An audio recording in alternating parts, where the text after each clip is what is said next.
My name is Erin, and she talks. $7 was. Isn't it about time for somebody's favorite radio program?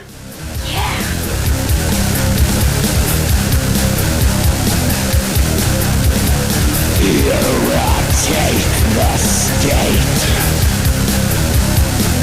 with Kurt and Donna.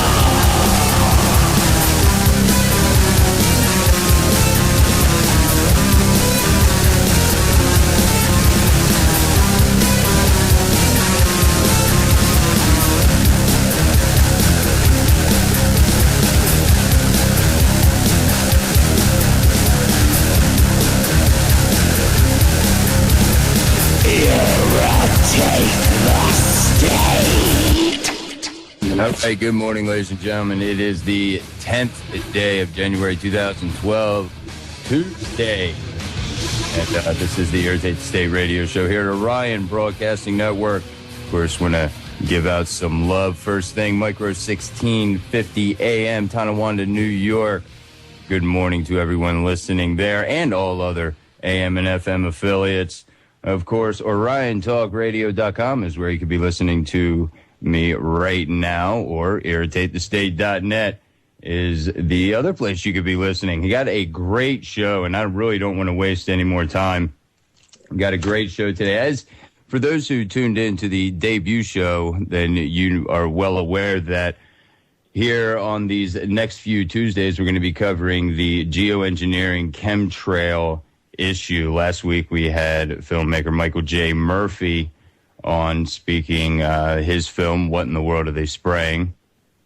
And so we're going to continue with this series, and we're going to get all kind of different aspects. I think Michael really brought about a general understanding to what we're dealing with. Now we're going to get a little bit scientific, and I have to warn you, for those who are a little are good with facts early in the morning, this is not your show, because that's what we're dealing with here, ladies and gentlemen. We're dealing with facts.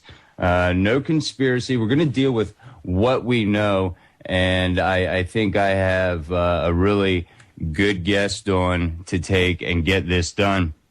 My guest is presently a professor and master gardener, growing gardens in the Pacific Northwest for 50 years, so I think it's safe to say he knows what he's doing in the garden. He came from farm and forest country in Montana and Idaho to Shasta, Mount Shasta out in California in 1981 with a bachelor's cum laude in forestry in 1970 and a master's in zoology in 1976. My guest today also has minors in many conservation and natural resource subjects such as soil, geology, botany, bugs, fish, agriculture, range, wildlife, and conservation management. My guest today is retired from district biologist for Mount Shasta and Mount Cloud, the USFS, which I believe is the United States Forest Service. I believe I got that last S right.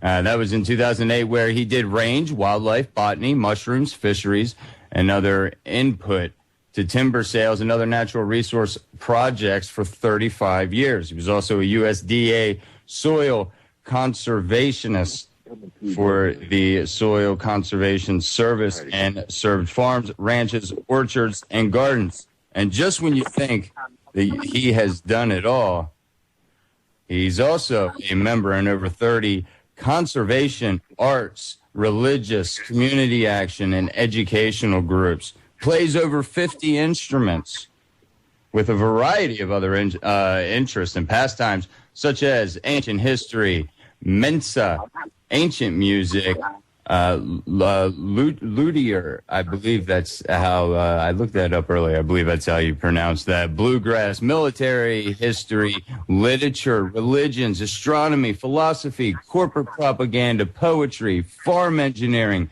the practical handyman, and community sustainability. He also writes medieval romances, technical papers, and contributions to network or newspaper columns. My guest today also provides free services to gardens, orchards, and vineyards by his belief that local communities, and I really like this, local communities should be self-sustaining as soon as possible. Absolutely. I couldn't agree more. He also believes in thrifty living and cooperative effort among townsfolk and businesses. Quote, everyone has something to offer, hopefully something as practical as possible. My guest today, Francis Mangels. Francis, how are you this morning? It's early out there in the West Coast. Thanks for joining me this morning. Well, how about a big yawn? But here I am ready and raring to go. All right. Well, again, thank you. And well, I think those are, and you know what? I did leave one credential out before we dive into the geoengineering. If that wasn't enough, if what I rattled off wasn't enough, you have a certificate from Intertel. Is that how you pronounce that? Intertel, which means you are at or above the 99th percentile in measured intelligence. That's pretty impressive, sir. Well, thank you very much, but I guess no thanks to me. I was born that way. If that's a number that people need, it's IQ 168. But it just goes to show that it's, well, I'm not just some wild-eyed character with a bunch of crazy theories. I prefer to think about things. There you go. That's an uncommon trait these days. We like to take situations and topics and subject matters, well, like what we're going to discuss today for the next 2 hours, that being geoengineering, chemtrails, and they like to, blow it all out of proportion, or actually maybe not blow it out of proportion, but get distracted by speculation, conspiracy theory. And that's not what we're going to do here, is it? We're going to throw some facts at the listeners, and we're also going to have the phone lines open. 888-320-6151 is the number if you want to call up, and if you have a question for my guest today about chemtrails, geoengineering, well, that is the number. Let's get right into this. Where do you want to start? You sent me about 50 reports last week going over soil samples, rainwater, air quality, all kind of things. And there was a document in there, geoengineering, what we know. Or is it what we know, what we need to know? I got it up here somewhere. What we need to know, or what we know, geoengineering, what we know. Is that a good place maybe to start with what we know for a fact? Well, there's knowledge that comes from I believe it, therefore it's true. Don't confuse me with facts. I've met that attitude quite a bit, but this paper is just a summary of what we found on all those lab reports and observations we've made directly of jets in flight.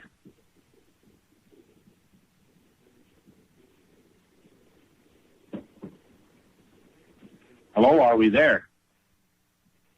Yeah, I'm here. I'm sorry. I was just looking through this here. I see one lab port, a lined pool near Reading, has about 375,000 UGL. For those who aren't familiar with that, what does that abbreviation actually stand for there? Micrograms per liter of aluminum, and for a pond like that, it would be typically somewhere around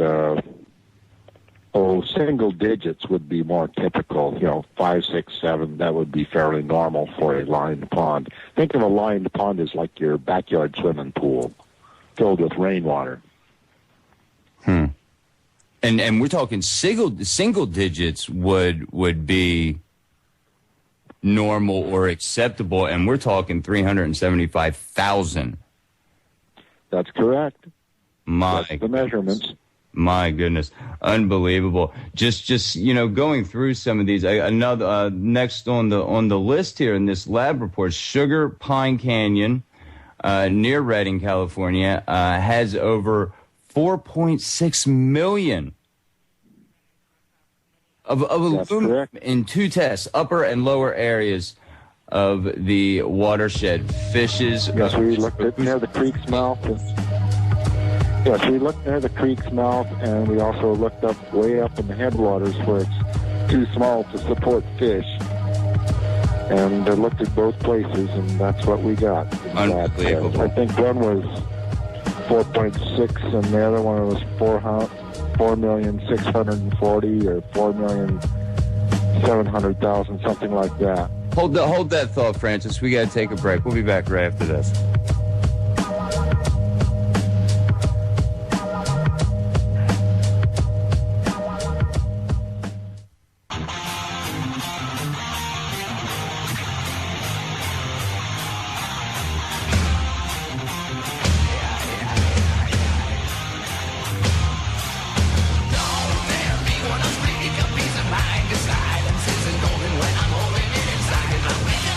All right, welcome back, ladies and gentlemen. This is the Irritate State Radio Show. I am Kurt. Got my special guest on today, Francis Mangels. I hope, am I pronouncing your last name right?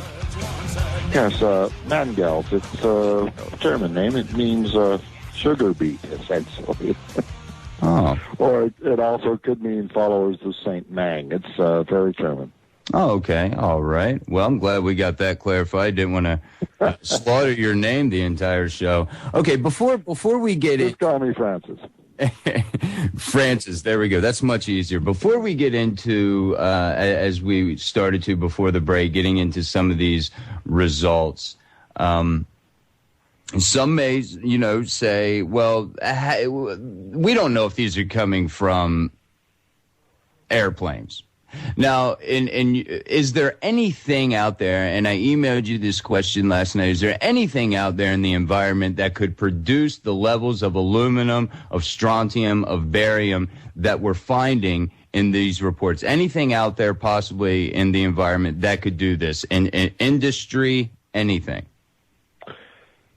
Yes, there are a couple things. If you're immediately downwind of an Alcoa aluminum plant, or some outfit that smelts or recycles aluminum, if you're immediately downwind, then you could get results similar to this. And if you're immediately downwind from, I shouldn't say immediately downwind, but just somewhere downwind of a coal-fired electrical plant, you could get pretty high levels of mercury and strontium there. So those are places you could get some samples like this, but just getting it from dust in the sampling procedure or something like that, no, there's no way you can get anything. It'd have to be some kind of artificial factory pollution. Right, not at these levels that I'm seeing in this report. Some muddy palm oil, 12,000. Is that micrograms of aluminum? That would be a fairly normal register for soils in the Northern California area, because our Cascade Range volcanoes that go from the middle of California up into Washington State, having somewhere around 1% aluminum in the soil is not uncommon. Okay. So that's actually was a fairly normal reading for that. Okay. Now, as we mentioned, you are in California. What other areas of the nation are you finding these outrageous levels at? I did see a report from Ohio, which is actually where I used to live a few months ago. So you're going all over the nation. You're not just isolating this, because a lot of reports are from the West Coast and out west, but this is all over, and in places that aren't downwind from these possibly an aluminum recycling plant, and therefore, so there's nothing like that, because where you're at, it's nothing. This is one of the cleanest areas of the country around Mount Shasta. And as for the other areas around the United States and Europe, Europe will pass over, but we also get them from all over California, Oregon and Washington. The West Coast is probably one of the hardest hit areas because then the chemtrails can drift and cover the entire United States for a week or two. And, of course, that some of the reports come from New York, Long Island, New York, upstate New York, one from Maine, some from Pennsylvania, some from Florida, some from Arizona, Wyoming, Colorado, Montana. I'm not sure we've gotten any. I think we got a couple from Texas, some from the Midwest. Basically, we're getting these from all over, and in that lab reports, I didn't print out the summary of the lab reports. Shame on me. But yes, we're getting them from all over. So the widespread nature of these reports that I have from these EPA labs indicate that no, this is not just coming from some smokestack somewhere. And also, we burn very little coal on the West Coast. This is oil country. This is hydropower country, and that shouldn't be putting that kind of material into the air to come down into our sampling procedures as rain or snow. Now, as I mentioned through in your credentials, in your background, do a lot of gardening, master gardener. How is this? Can you get into exactly how this is really disrupting or contaminating simple gardens? And what? How long have you been tracking this? What would I guess be the second question there? Okay, well, like I said, I've run a really nice garden for about 50 years in various locations, and when I bought a new house in 2002, one of the first things I did, of course, was run out back and take a soil sample. And for those of you that need some credibility here, it's a Beach 125 soil, which is fairly common in South Siskiyou County uplands. The normal pH is about 4.5 to 6.0. It's a sandy silt. And I took the pH of it, and it was about 5.5, 5.6. Very, very typical for black oak mixed conifer old pasture lands. You know, I have oaks out in my backyard that are about 80, 90 years old from the time of the town was called Old Sisson, about 1900, 1910, 1920. And I took the pH and I said, 5.6. Now this is going to be really good for potatoes and tomatoes. I'm there, man. I'm there. So I bought the property and started planting big gardens and did all the usual organic gardening techniques to keep the soil acid. And then inexplicable, well, my goodness, my pH started climbing rapidly. And I started asking around, what in the world is going on? And I had bought a pH. Well, I have the pH testing kit. And then I got more pH testings, and I started looking all over. Well, this other area, too, this oak woodland right next to my house, gosh, that's about 6.8. Wow, my garden is now running about 6.7, 6.8 pH. And I started asking around, what in thunder is going on with my garden? I'm doing everything correct, and it's not only my garden, but it's all the forest just outside of town is this way, too. And then I started, on vacations, I started taking pHs all over the state in the type of habitat that should be, about 5.6 pH. And that was all wrong. Everything was wrong. And then I started talking to a few people, and I said, well, what is it down at your place? And it happened to be a gentleman named Dane Wigington down in Reading. I said, what's going on over there with you? And he said, well, we just had some Soil Conservation Service, actually NCIS guys over here, looking at the pH, and their pH is no longer 5.6. It's running 7.5. I said, how can that be? Wow. You're in an oak woodland, a pine woodland. It should be 5.6. And he said, yes, that's what the government man said, too. And he said, well, what's their explanation for it? He said, well, there's no explanation. We can't explain why all the forest soil in Northern California has, over a period of about 2 or 3 years, changed from about 5.6 acidity to about 6.8, which is practically neutral. Unbelievable. And of course, I noticed my garden production going completely to hell for acid-loving plants, and rather normal for plants that don't mind a little closer to neutral soils. Hold that. That started it off. Think you own whatever land you land on. Earth is just a dead thing you can claim. All right, welcome back, ladies and gentlemen. Half an hour just flies by as we were talking, Francis. It just goes right by. Time flies when you're having fun, when you're getting some info out. And again, we're dealing with facts. These are studies. There is no. We'll leave the speculation up to you, the listener. We're going to discuss what Francis has found, what numerous people have found in these reports. You wanted to discuss about something about pH, Francis, and then we're going to get some contrail observation. So what did you want to clear up with the audience as far as the pH goes? Yes, I do teach, and I can explain, things like pH and some of this tech stuff to grade school kids, and they get it. So just clearing a few things. When I talk about a pH change of one whole point, like it's changing from 5.6 to 6.6, that's 10 times more alkaline than normal. And if it jumps 2 whole points from like 5.5 to 7.5, you're talking 100 times over normal, and we are getting that in some areas such as Hawaii and several areas locally here in California.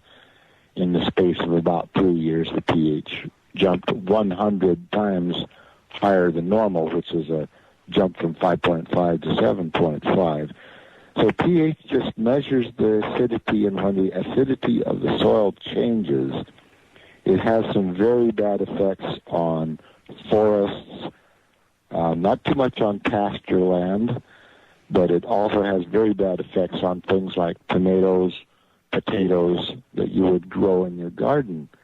So a change in pH is something that is worrisome. Right. You still grow tomatoes, you can still grow potatoes, but the production drops way off, and that's exactly what's happening to me. Despite all my composting and adding elemental sulfur like mad to the soil to try and drive the pH back down into the acidity range, I'm doing everything correct as a master gardener and as a soil scientist, and I'm not able to drive my soil back down to normal yet. So there's something going on. So I have to explain that to the people, why that's important. pH is important. Besides the outrageous numbers we're getting in the rain and snow, in aluminum, barium, and strontium and arsenic coming down out of the clouds onto my property. If you're going to watch the debates today, even a conservative outfit like Ron Paul says dumping pollution on your property is a violation. So there's at least a few Republican candidates over there in the New Hampshire primary, as well as the Democrats, that say that dumping pollution on your head is not nice. No, it's not a good thing at all, for sure. 888-320-6151 is the number if you want to call in. If you have a comment, question about chemtrails, geoengineering, please give us a call now. Francis, you wanted to talk a little bit about chemtrail observation. Now, are you speaking being able to recognize these long made clouds, man-made clouds? Is that what you're referring to? Yes, there's a good deal of difference between a contrail and a chemtrail. And the contrail is like you hold up your hand against the sky, and the vapor trail behind the jet is maybe as long as the width of your hand. If you just hold it up there to the jet, and it disappears fairly rapidly right behind the plane. Maybe 30 jet lengths behind the plane is about as long as it lasts. That's a contrail. A chemtrail basically goes from horizon to horizon and it never disappears. It stays there for 5 or 6 hours, turns into something that looks like cirrus clouds, and makes the sky, instead of the blue we knew when we were kids, the sky is kind of a whitish blue. And that's the difference between a chemtrail and a contrail. Yeah, and that seems to be, it seems to me that it would be pretty easy to point this out. I have had the opportunity to take and point it out to old bosses of mine. I would point out, see that plane there, see that long white trail behind it. That is not normal. No, that's just what the planes do. No, and as soon as he said that, another one came by that was an actual contrail that, as you said, was dissipating as it went along. And he was flabbergasted after that. He didn't know, because what he was saying, another one came by, which is actually, what he was meaning. So it seems pretty obvious. These long white streaks, long white lines in the sky are not normal. Remember, Kurt, when we were kids, you never saw anything like that. You'd hear the jet, and all the kids would look up and say, "See if you can find a jet." Right. And a lot of them didn't have contrails at all. And, of course, then there's the other things that we do, like we put telescopes on the jets, and we've had some military men look at them, and they're usually military KC-135 or KC-434 military jets, and sometimes you can see belly pods, or you can even see the nozzles under the fuselage of the jets. And other things, if you don't have a telescope, you notice how they tend to swarm just before a front comes in. Like California got swarmed the other day. All of a sudden you've got 100 jets in the space of about 3 or 4 hours will go over. And, my God, where are the people going if this is commercial traffic? Right. And you're seeing 100 jets in the 3 or 4 hours. This is kind of crazy. Then, of course, you see the weird contrail patterns that show up periodically. Is the pilot of Boeing on LSD or something to make patterns like that? Yeah, right. Or you see these very, you see most of the trails are going north-south up and down the coast, but then you see some that are doing tic-tac-toe, and you see some that are crossing other trails at right angles. And this has been, I've discussed this with people in the military. People say, well, this could be a training exercise. Well, gee, they train just before every weather front comes in because they're trying to catch the front so they get some moisture. And one of the happy consequences for this, using it very sarcastically, is it robs moisture from California, carries it over the Rockies, and dumps it. And all you folks there in the Mississippi Valley and points east are now getting some wonderful, wonderful extra heavy rains. And that's our California water, and we want it back. And back to telescopes, you put your telescope on this weird jet trail, and you look and you see, well, that's a twin-engine 737 jet, and it's got 3 contrails. Now, how in the hell can a 2-engine jet have 3 contrails in it? Right. It's his tail on fire. Then you up the magnification, you see a little nozzle coming out of the fuselage. A little vertical nozzle, probably it might be 6 inches in diameter or something like that, but you can barely see it there. But that's the thing that's making that 3rd contrail come out of a 2-engine jet. And so you got these cross trails, and on normal commercial traffic, like 3 or 4 flights a day. How come there's over 100 of them all of a sudden? Why do they, you shouldn't suddenly have everybody just before front want to fly up north and see Aunt Louie in Seattle. Well, you just, and why are they doing this? And why is there the ball of smoke over 5 degrees in diameter, and then the contrail begins? How come some of these jets have particulate matter that is apparently coming down out of the contrail? Why do you have these 3 or 5 line contrails when you got a 2-engine jet? Why do why is it that you get just the weirdest damn things in the world going on up there? Why are some of them different colors? We saw one just yesterday. Most of them were powdery white, which is typical, but this one was a bright blue contrail. What kind of a compound was in that one? I'm glad you brought that up, because I actually took some still pictures as well as a little video when I was back in Ohio of one that was leaving a darker trail behind it. And the funny thing is that it went behind a cloud to where I couldn't see the trail or the plane. As it exited the other side of the cloud, it was a white trail. So it went into the cloud, leaving a black trail behind it, came out of the cloud, leaving your Won't you help to sing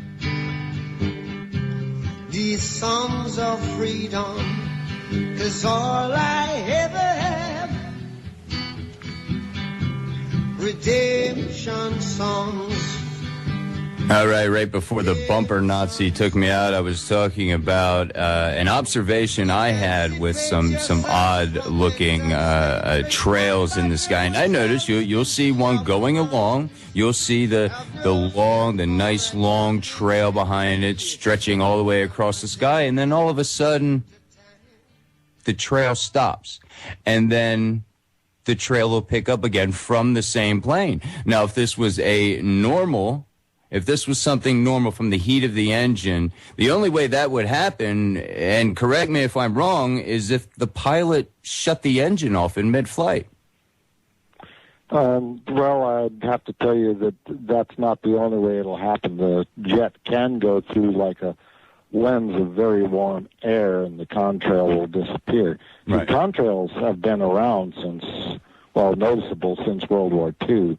And under certain conditions, they will form naturally. So sometimes you can get contrails shutting off and starting again. Yes, it can happen naturally, but I've also seen it happen where jets shut off, just like you were talking, and then the next jet, which comes in at looks like the same size, same altitude, almost directly parallel or crossing the path, and the place where the one jet shut off, the other jet throws a contrail right through it, or I should say a chemtrail right through it. So when you're seeing 100 flights coming through in 3 or 4 hours, some jets will cut off and some will cut off and start up, and this phenomenon of the ball of smoke, and there goes the contrail starting right there. And that's totally unnatural. It should fade in and fade out if it's just going through a warm air lens up there. Right. But when you're talking 35,000 feet, it should be, 30, 40 below up at that elevation, and there should be getting warm air lenses. And if there is, well, then we're going to chalk it up to global warming, which is probably one of the biggest threats of why they're doing this in the first place. Mm-hmm. Well, it is strange. What do you have any idea what could be causing the different colored trails? As I mentioned, I had seen a black trail that I was able to take and get video of. You mentioned you've seen almost a bluish colored trail. Any idea? Was there any test done after any of these strange different colored trails that were able to pick out something other than the normal, the big three, I guess you could say, the aluminum, barium, and strontium? Was there anything else? Have you guys been able to test these different color ones? Yes, sometimes we run a full chemical panel in various places. Like I've got a full chemical panel from Arizona, one naturally from me here in Northern California, and one from New York. And we've found, certain what they call the Welsbach fingerprint or footprint, as they say in crime scenes, that indicates that not only do we have super high amounts of aluminum, but we also have extremely high amounts of barium and strontium in there. And then the other part of the Welsbach footprint is iron, manganese, boron, and arsenic are also part of the chemicals that we find in the rain and snow from these chemtrails. And just the first rain right after a siege of chemtrailing is the time when you find most of it. And if it's a long-term storm, when it goes through and it rains for a week, it starts to clear up after about 3 or 4 days of steady rain. But if it's just a light front goes through, usually it shuts off the rain altogether and you don't get any rain at all. Mm. And otherwise, right mixed in with these heavy chemtrailing jets, you see, like you mentioned to your ex-boss there, you see the regular contrails right side by side with the regular military chemtrails. So you see them side by side, as well as different colors, as well as different patterns, as well as the boom of smoke and the way goes the chemtrail, right, where they apparently pushed the button and switched something in to make it start. Right. And cross-trailing, and you see quite a hodgepodge up there, but like I said, just before front, they spray extra hard, and always, right after heavy chemtrailing, day or two, the first rain that comes down, the pH of the rain jumps from about 5.5, 5.6 to about 6.8. In other words, the rain gets about 20 times more alkaline than it usually does, and the pH of the rainwater takes a big jump right after contrails, and if you just get an isolated shower or something, send in the sample from there, you get single digits, or you get no aluminum at all and heavy strontium, which might be coal-fired plant, but all that does is prove that our sampling methods are absolutely correct, and they are indeed spraying something down on top of us there. Got a couple questions in the chat room. I guess they would rather post them in the chat room than take and give us a call. Who knows? If you do want to give us a call, though, 888-320-6151. But a couple questions in the chat room. Any idea if any of the same chemicals that we're finding that are falling down on top of us, the same as in thermite? That was asked in the chat room. Thermite, I think that's they're burning what? Magnesium, raw magnesium metal is thermite. I'm not entirely sure what thermite is, but I would. Well, you do see a little bit of magnesium in the chemical compounds, but usually one of the signature elements is manganese. And no, I can't really answer that question as whether it's a thermite compound, because I'm not familiar with the military thermite grenades and some of the thermite compounds they use in industrial works. Okay, here's one that I think that you will be able to answer for us. Is the soil samples near airports show less of these quantities, seeing that they would turn their nozzle off as they land and take off? Has any soil samples near airports been tested? Well, we had a guy go out to near an airport and start digging a hole, and the military police came out and told him that, get the hell out. So, no, we don't have any soil samples right directly near airports. There's some little landing strips around Northern California where I've taken pH samples, and if it's in a low area where it's what we would call our swamp soils, or old lake bed soils, then the pH of the soil there is typically around 7 anyway, naturally. And of course that doesn't change. But wherever you're in a mixed conifer type area, the pH was 5.5, 5.6. Now it's about 10, 20 times, sometimes as much as 100 times higher than what would be expected for that habitat and that type of soils. So in general, no, we don't notice anything different, except most airports are not in an area that would typically have acid soils, and it probably wouldn't do us any good anyway, because, like I said, a neutral soil stays neutral, because what's coming down is probably, we think it's aluminum hydroxide. Basically it's Pepto-Bismol airborne. And aluminum hydroxide is a buffering compound, which means it tends to drive everything to neutral, but no higher. So, and then of course the barium oxide, barium carbonate, strontium oxide, these tend to drive everything basic. So everything in that Welsbach compound seems to be driving everything from acid toward alkaline at about orders of 10 to 100 times more alkaline than normal. And this is what our measurements are getting. I'm not sure if I'm answering the question or not, but we certainly got the data to show that the chemtrails are the source. We don't know of any other source it could be, because it's so widespread, and our results are so amazingly consistent nationally and internationally. Right.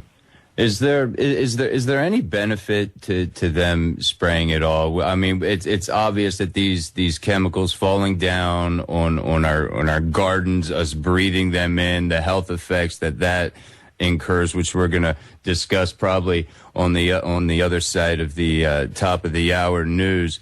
Is there any benefit that you can see for them doing this?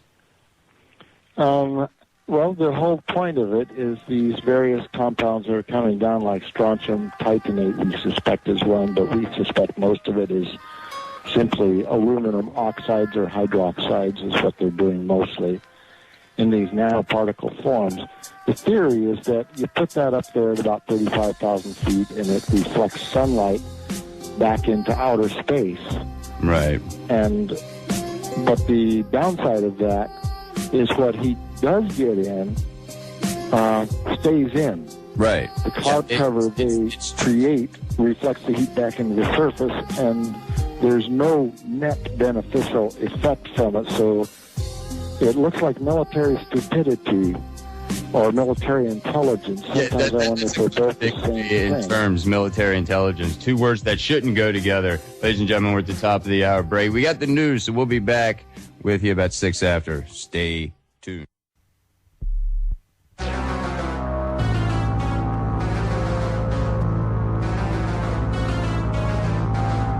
Want to throw your 2 cents in? Give us a call right now. 888-320-6151. And now back to the Irritate the State radio show.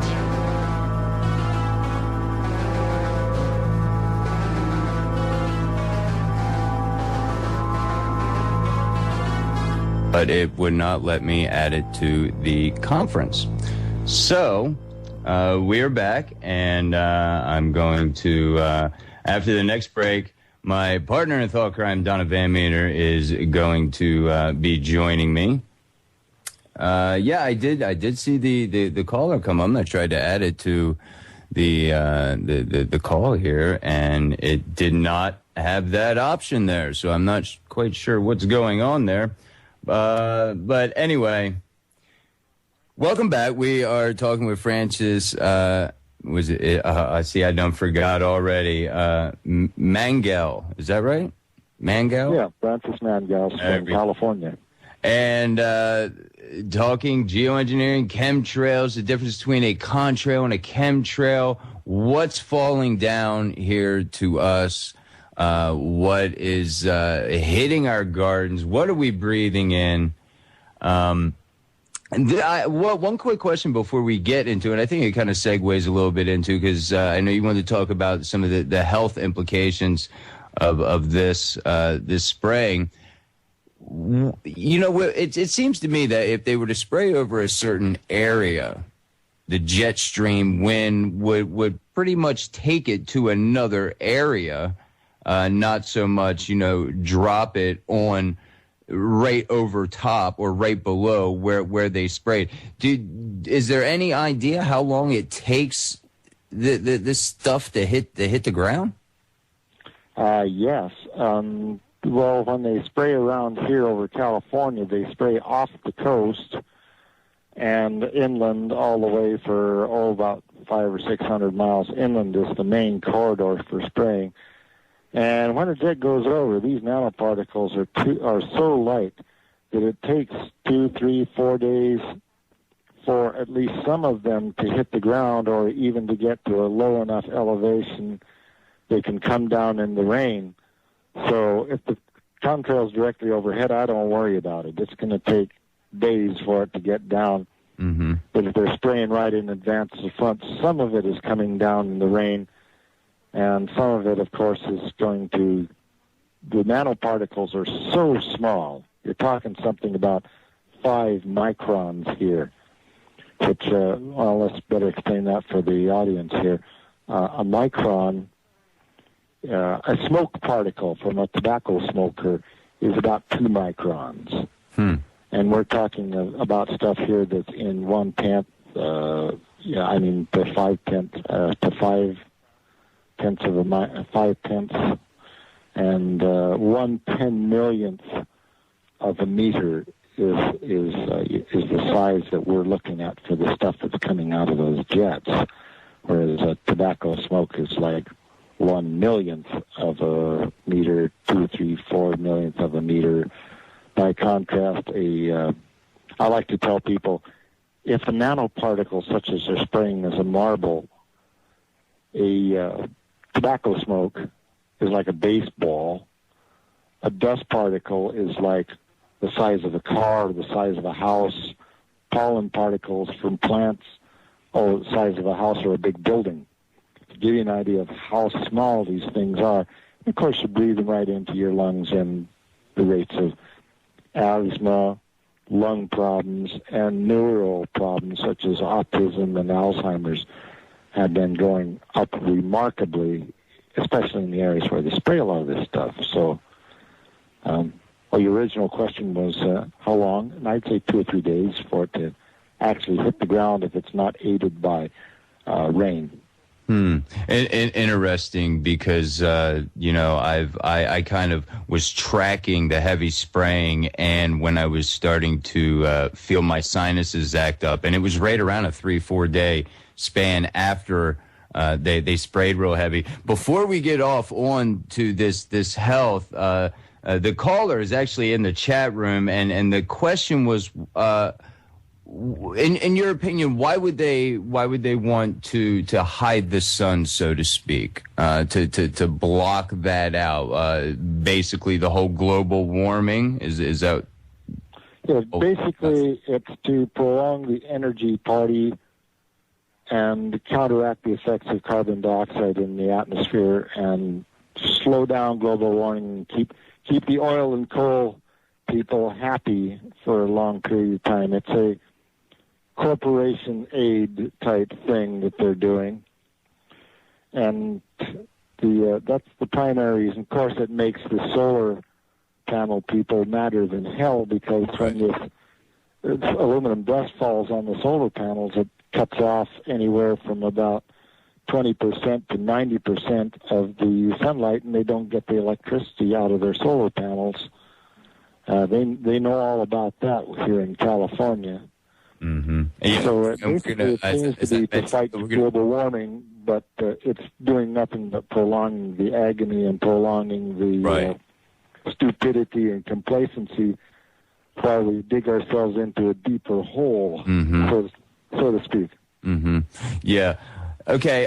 These health issues, and as I mentioned, I was kind of tracking. I couldn't understand when I first moved to Ohio in the what is it, 98, I believe it was.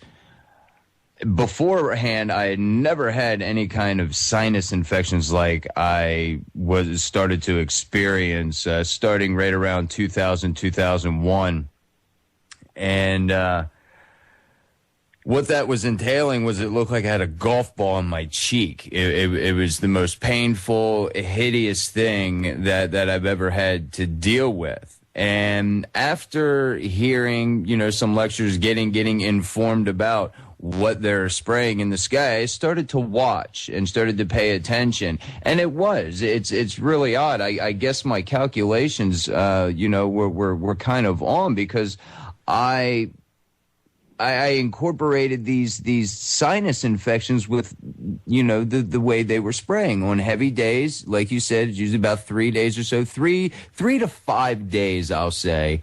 And I'm starting to feel tenderness in my cheeks. A lot of people that don't suffer from sinuses were having issues breathing, smokers and non-smokers alike, feeling like they're getting up, having a weight on their chest. Also, people feeling very lethargic during heavy spray days as well. Have you heard of that?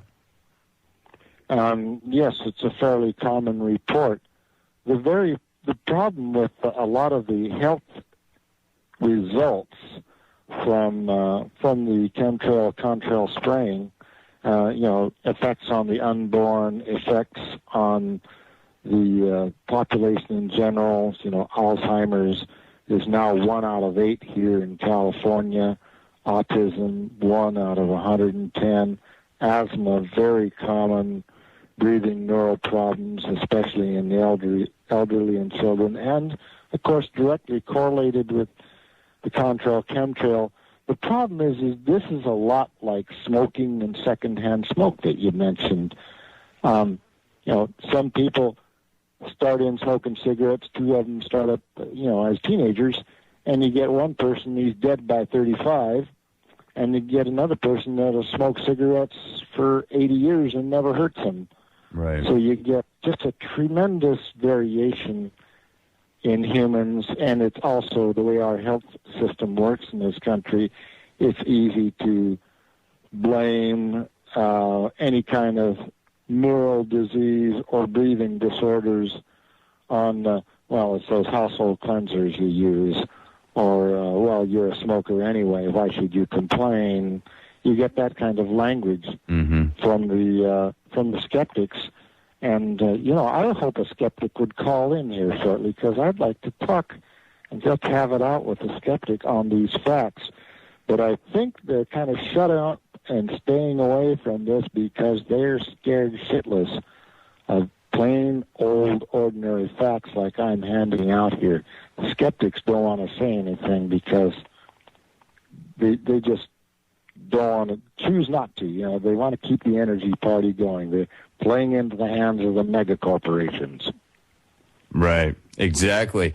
And, bottom line is there's nothing good, as we're coming up on a break here in about a minute, but bottom line is there's nothing good about breathing in aluminum. That, of course, I know is one of those metals that can break through the blood-brain barrier, which, has a lot to do with the Alzheimer's.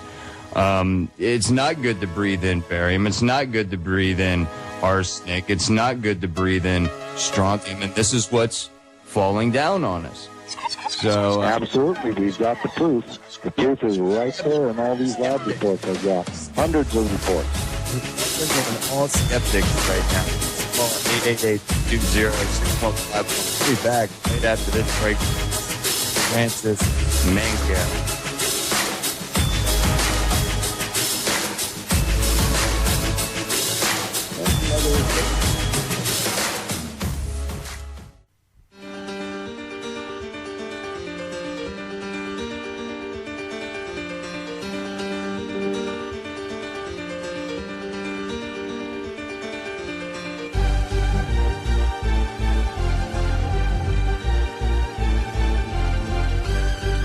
All right, ladies and gentlemen, we are back. This is the Irritate the State radio show. Talking geoengineering. And my guest, Francis, we are calling on all skeptics right now. Because we have numbers and reports in hand. If you are a skeptic about this, well, the number is 888-320-6151. Or if you just want to call in, talk about some weird trails, some health issues that you've seen or had, and some weird trails that you've seen, stories, comments, questions, anything. Again, 888-320-6151.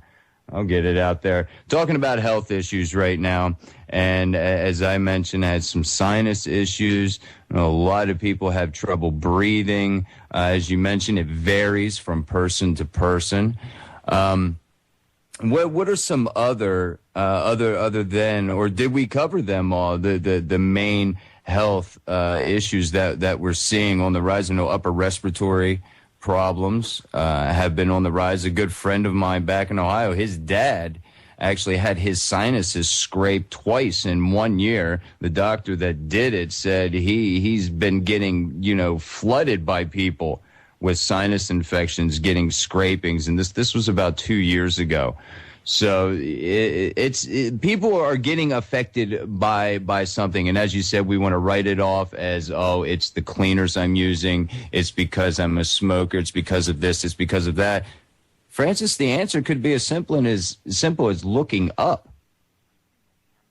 Yes, it could be. It could be something simple as looking up. It's real hard to nail down health because of the variability of human beings and the variability of everybody's immune system. And actually, nobody seems to want to do the research because in this country, every individual is responsible for the expenses of his own health. So industry is quite happy to sit off to the side and stuff the money in their pockets and quite happily let the people suffer their own consequences while they make the money. And I'm surprised. I think we've got the skeptics silenced today because we're certainly, they're certainly very, very quiet in the face of the facts that we're delivering to them today. And I would issue a challenge to any of the skeptics out there. We have not had in the past, 7 years when this stuff has really taken off and starting to hit the internet and radio and TV. Well, not TV yet. We haven't had anybody effectively refute what's on this paper, Geoengineering What We Know. We've had nobody, absolutely nobody, able to refute it. We got some people who say, oh, we don't believe it. Well, that's okay. One person's belief is as good as another person's belief. Gee, Mr. Christopher Columbus, we believe the world is flat. Therefore, we are correct and you are wrong, Mr. Christopher Columbus. Right. But there's a whole lot of difference between truth based on belief and truth based on facts. And we're handing out the facts today. And I noticed the shout and stomper, wild-eyed, we don't want to believe it type people. They're very, very quiet. So yes, yeah. We've got the wild-eyed conspiracy theorists silenced today because we are dealing with the facts here. Yeah, absolutely. And as I mentioned to you last night, we spoke briefly. And after the first show with Michael Murphy, started getting some comments here and there about, comments on the post that I would make on Facebook, just advertising for the show. Oh, it's, this and that. And it was usually ridicule and denial, but not being able to back any of their claims that I was the crazy one or that there's nothing wrong. Couldn't back it up with facts. And then that's what we're bringing out on the table. That's why I mentioned at the beginning of the show, we're not talking conspiracy theory. We're not talking speculation. We're talking cold, hard facts, the reports showing water levels, showing air quality, showing soil samples. There's no denying this. Absolutely. I might add that the process of change in a democratic society as ours follows a very specific pattern. The first thing, step one, is that, one, they ignore it, like military silence.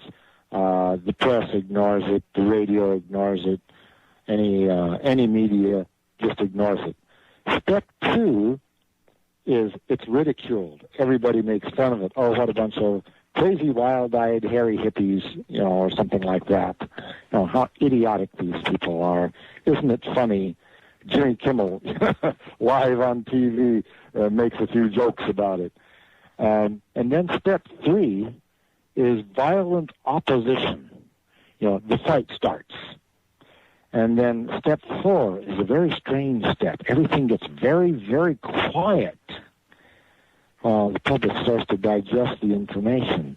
And then the fifth and last step in the process of change in a democratic society is all the politicians, everybody jumps up and says, oh, it was my idea all along. Isn't it wonderful how wonderful we are? And then the saints and the scientists quietly drift off into the background. The politicians run with it, and maybe they get something done and maybe they don't. But it's hard to argue with the facts, and I've been presenting those and presenting these observations now for the result of about 7 years of data here. And we've got it in black and white. We've got the EPA lab reports and files of hundreds of tests. I've done 500 tests or so, and we've got all this data here pointing out that, yes, the military is spraying something. Yes, it's aluminum, barium, strontium, arsenic, etc., coming down on us in the rain and snow, and people all over the United States are taking these samples of snow, sending them into the labs. By the way, it costs about $25 an element to get your snow or rainwater analyzed. We just say, get it in a clean glass jar and send it into the EPA lab and see what you get. I take a lot of data, but right now my files are starting to overflow. I'm going to have to start some secondary files on it. But the data is there, and I've noticed that maybe we've hit that silent period because the people know darn well that something bad is going on in the skies overhead, certainly something different, and they're starting to sober up because I've noticed the skeptics are awfully quiet lately. Yeah, and, I've noticed that, people aren't so quick anymore to deny that or to say that that's normal when you see these lines across the sky. When I point these out to people now versus 4 or 5 years ago, the reaction is completely different now. So maybe we are in that quiet stage where people are like, maybe there is something going on here. Maybe there is a correlation with what's in the sky and health, or what's in the sky and my garden, if you will. Coming up, quite so, Kurt. I'd make a point right here on you remember what the situation was with global warming. There's still some Republican members of Congress that are continually saying that global warming is BS because scientists don't agree. Well, the score is about 50,000 to 2. Now, 50,000 say global warming is real. Most of the American public now say global warming is real. And there's 2 scientists left. One works for Peabody Coal, and the other one works for Standard Oil. And the politicians. All of the DJs surely have taken a lesson. Start talking trash and I'll come with my Smith & Wesson. A little competition comes my way, but about it always wasn't the same. All right, we're back, and Francis, I think we did scare off all of the skeptics. Usually, you hear shows like this talking about this particular topic, and you're right. Usually, the phone rings off the hook, trying to debunk and kind of just stomp into the dirt anything that we may bring to the table. That's not happening today. Maybe it's because my show is new here at the Orion Broadcasting Network. 888-320-6151 is the number if you want to call in. This is the final stretch here, last 25 minutes of the show, and yeah. Well, if they got any scaredy cat skeptics out there, I would suggest that they go to the geoengineeringwatch.org website, and there you'll see the paper, Geoengineering What We Know. It's only 3 pages of bullet statements, and I challenge any of the skeptics out there to take any one of those, probably about 50 points, bullet points on there, to take that and come up with an effective rebuttal. We've had people try, but none of them have been successful so far. And just to say, well, we don't believe your lab reports, that's not effective. What have you got for lab reports that shows my lab report is wrong? Right. It's not an effective argument. Just to say, I don't believe your report. Sooner or later, you just have to come to terms with the facts. And what are they so scared of anyway? Why are people so scared of the idea that the military is spraying aluminum nanoparticles over our heads to try and keep the energy party going, so that the Earth doesn't heat up quite as fast? Well, as soon as they stop spraying, run out of fuel or something, you realize that you're going to take a big bound upwards in rebound effect in global heating and climate collapse just as soon as the military runs out of its spending $5 billion of your taxpayers a year to dump aluminum, barium, and strontium on your heads. And we've got proof. It's been sitting on the table right in front of me with this big file of lab reports, and I'm wondering, those skeptics are just sitting there trembling in their boots, cowardly bunch. Now, you've mentioned a few times the military. Do we have, because we're dealing in facts and evidence, do we have the facts, the evidence that show that these are military aircraft that's doing this? Yes, we do. We put the telescopes on them, and we've had military men identify the jets that are doing most of the spraying as military KC-135s, military KC-434s, and just lately we're seeing some 737s, which is a commercial variety, are showing up. And of course, the lab reports take a big bound upwards right after these military jets go through in these massive sprays you get just before fronts. So we know it's military. And a sure way of identifying a military plane is they don't have passenger windows down the side, and usually the military planes don't have these red bellies and racing stripes and stuff like that as identifying markers. They're rather plain grayish-white aircraft. So basically, we've got telescopic observations by military people that say it's military. A great portion of it is military, or commercial contractors working for the military. Right. That's what I was going to say. If they're not actual military aircraft, then more than likely contractors. So what we do know. I can give you the name of one of the contractors. Would you like that? Sure, absolutely. Evergreen Aviation, and one of the big people that's promoting the nanoparticle spraying is David Keith. And I believe he works for Evergreen Aviation.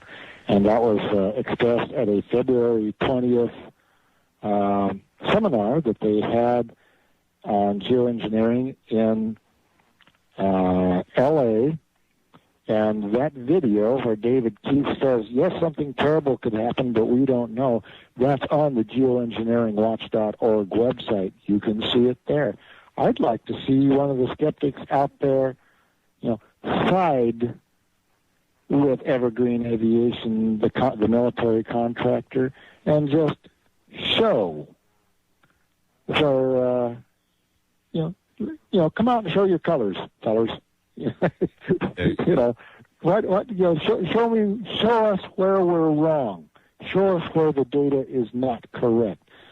Show us anywhere where this stuff is silly, stupid, or ridicule it all you want. But right now, it's starting to look like we're into that quiet phase of those 5 steps we mentioned before. Mm-hmm. There might be a bunch of scaredy cats out there that are saying, "My God, it's data." Right. We might have them on the run now. It appears that way, Francis, because now, I mean, we've positively identified a lot of these aircrafts as military. We've positively identified what is in the air that shouldn't be there, that is, well, in the air, in the soil, in the rainwater, in the snow. It's all right there in front of us, ladies and gentlemen. This is you just can't deny it. You can't deny it. Yes, I mean, I might say that I'm a little skeptical about soil info because alumina is very common in many soils. You will find it. Mm-hmm. So I'm I'm a little skeptical of soil tests because you have to know the local geology first. And while we can find traces of aluminum, barium, strontium in our local rocks, local soils, we can't have any excuse when there's snow on the ground, another big load of chemtrail goes over, and then snows a few days later, and that snow is loaded with aluminum, barium, strontium, arsenic, boron, iron, manganese, primarily heavy loads of aluminum, barium, strontium. And we have snow water on Mount Shasta. The people that climb our Magic Mountain here in Mount Shasta, the snow water has 61,000 micrograms per liter, 61 times what's safe for drinking water. And the people that hike to climb Mount Shasta are drinking that stuff. Mm.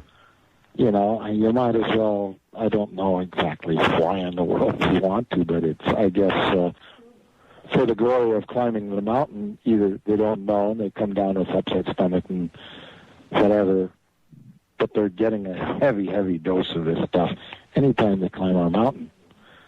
And so it's all there. We know what's going on. The question is, nobody seems to be dropping dead immediately, like smoking tobacco. Nobody's dropping dead immediately, but we will see Alzheimer's, autism, and the various lung problems are going to become much more rampant. It used to be 1 in 10,000, now it's 1 in 100, 1 in 8 in Northern California for Alzheimer's. So we know there's bad things going on. The question is, we just have this dead silence from the media, oh God, another thing we have to deal with, that kind of thought is popping out. And especially, I might add, do you allow political statements? Sure. Yeah, it's the Republican Party are the people that are protecting the corporations and big business and the millionaires. And when we have a city council that's solid Republican, nothing's going to happen. When we have our local congressman is a dyed-in-the-wool, thank you for my $1 million a year contributions from the mega corporations, our local congressman, Lamalfa, Wally Herger, they aren't going to do a damn thing. Mm-hmm. Absolutely nothing until the facts are staring them in the face. Well, the facts are staring them in the face.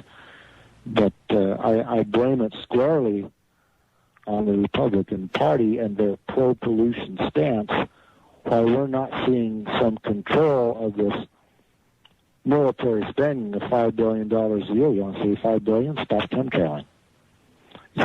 Wow. There are very, very simple solutions here. Yeah, very simple and perfect timing because up to the last break of the show, and we did because in the chat room here, we got people who are aware of who are not stupid, who don't base their beliefs on everything, and they look at the facts. probably why a lot of people in the chat room aren't calling in. Skeptics, you have been challenged. We'll be right challenged. That's right. You have been challenged. We'll be right back right after this final segment.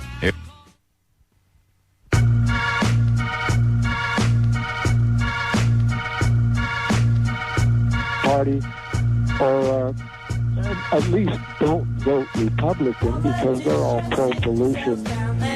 But do anything you can to promote clean air, clean food, and clean water. And you'd be surprised the political attacks I get on myself for just saying something as simple as that. Clean air, clean food, clean water is good. Let's have clean air, clean food, clean water. That's some of them. Any other suggestions, Kurt? You know what? I think, that really covers everything. And we're back. And as you heard, we're going to be discussing solutions. For those who have listened to the first couple episodes or know about Donna and myself's past radio, we like to end with solutions on a positive note. How to be proactive in your own community, how to take a stand against this assault on our health, and that's what it is. So, Francis, if you'd like to reiterate, because you are a master gardener, I know a lot of people have been taking up gardening, growing their own food. I myself have encouraged it. I myself, grow herbs, natural. Oh, yes, I have about 40 different herbs in my garden, and I condiment my own food. I grow my own spices out there. It's easy. I'm at 3,700 feet in Intermountain, California, and you can get some really nice tasting food out of your garden. Just grow your own spices. Mm-hmm. And it's wonderful. We don't need Monsanto's, Frankenfood, their poison seeds. You don't need their poison food. You can do it yourself. But Francis, let me ask you this: for those who are growing gardens, would it be wise to basically to maybe put them in a small greenhouse? I know there's easy do it yourself little greenhouses that you can make to protect from any of this spraying. Is there any defensive actions that we can take with our garden against this aerial assault, if you will? I would think that that's not as practical. It sounds nice, but it's not very practical. Mm-hmm. One must be practical about these things, and the more of the pollutants that you can avoid putting into your body, courtesy of the mega corporations and the mega capitalist farms, the better you are. Like, for instance, I grow a lot of strawberries and raspberries and grapes. Well, I can wash the grapes, but I can't wash the raspberries and strawberries. But I look at it this way. It's less of it going into my body if I can grow a lot of it. Right. So I grow an outdoor, open-to-the-sky garden organically, and I know I'm at least avoiding pesticides. And the less of that stuff you can put into yourself, the better off you'll be. Just stepping outside, you're going to breathe this stuff because it's a nanoparticle. It's practically everywhere now. Right. So just try and live as healthy a lifestyle with a decent organic diet and a decent exercise program, and just do the best you can is the best advice I can give people. One must be practical about these things. You can't grow all your food in a greenhouse. I'd say a greenhouse would be nice for an early start for mountain climates. That's nice to, get your tomatoes started in your own greenhouse and then move them out when the weather warms up and things like that. But it's not going to solve the problem. The best you can do is minimize the damage to your health by growing a garden and getting a clean diet, and then, of course, reasonable exercise. Don't drive the car, ride a bike. Walk to the farmer's market. Don't drive to it. Mm-hmm. Don't fly to Tokyo. Drive to see Aunt Louie in the next town for Christmas, something like that. Right. Just be very practical. Stop the conspicuous consumption. You also mentioned some proactive things that we can do in our community during the break. Just getting out and talking to people, bringing awareness. You want to elaborate on that? Well, by all means, I'm a strong advocate of political action to stop stupidity. I do not believe that what's going... Now, notice the word believe, because I don't have any proof. If you don't have any proof, then you say believe. I do not believe that the Republican Party is concerned at all about this. They're making too much money. I don't believe that the bankers are concerned at all about this. They're making too much money. But until public awareness rises to the point that change actually starts to happen, that conspicuous consumption backs off, that the corporations don't make so much money off of us, until that starts to happen, the environment, by that I mean global warming and global heating and climate collapse and weird weather, and all of our health problems will not decrease until such point that we get together as a people and start taking control of our own destiny rather than let the big corporation animals and monsters handle it for us. We need to take care of ourselves, and if our neighbors won't, well, that's like trying to tell a smoker to quit. Right. If you know what I mean. Right. Exactly. Yeah. I've advocated getting with neighbors and community gardens, neighbors gardening together. Maybe one household does one particular part of the project, another one maybe cans, and people work together. And yes, by all means, I highly recommend the barter system if possible. Absolutely. Do you have a website, Francis? I'm being asked in the chat room if you have a website. If not, what website would you take and suggest that people go to? You mentioned geoengineeringwatch.org. We're actually going to have a gentleman from that website on here in just a couple weeks. Do you have a website yourself? Actually, I do not have a personal website because I don't regard myself as, I don't need fame. I've got plenty of that. I've been testifying in Washington before. I've shaken the cages of the bureaucrats and the politicians quite a bit already. But I can recommend you look around, and there's usually some kind of local farmersmarket.org. Recycle is there. Shasta Commons is our local garden website. Siskiyou 141 is another website I'm on as a science advisor. These people grow food for soup kitchens. There's the Shasta Commons trades work for each other instead of doing a cash society or a you mow my lawn, I'll babysit your kid type thing. But just basically develop community with yourselves. Love one another, be kind to one another. It's as simple as that. And contact these various organizations and just get involved locally. Don't come to see me. Get involved with your local people, local churches. Some of the churches are very much in favor of community organization, whereas some of the fundamentalist churches are very corporation-controlled, so to speak. They don't want to hear any of this about the clean air, clean food, clean water. The fundamentalists seem to be against it. But a lot of the major religions, the major Protestants and the Catholics, they're all for community organizations. And you can get how-tos, all kinds of how-to information and free help from these various local organizations. I suggest there's always a master gardener somewhere around in some town. Contact him. One of the creeds of the master gardeners is they do it for free, just like I do. There's no charge for the service. They help people grow food.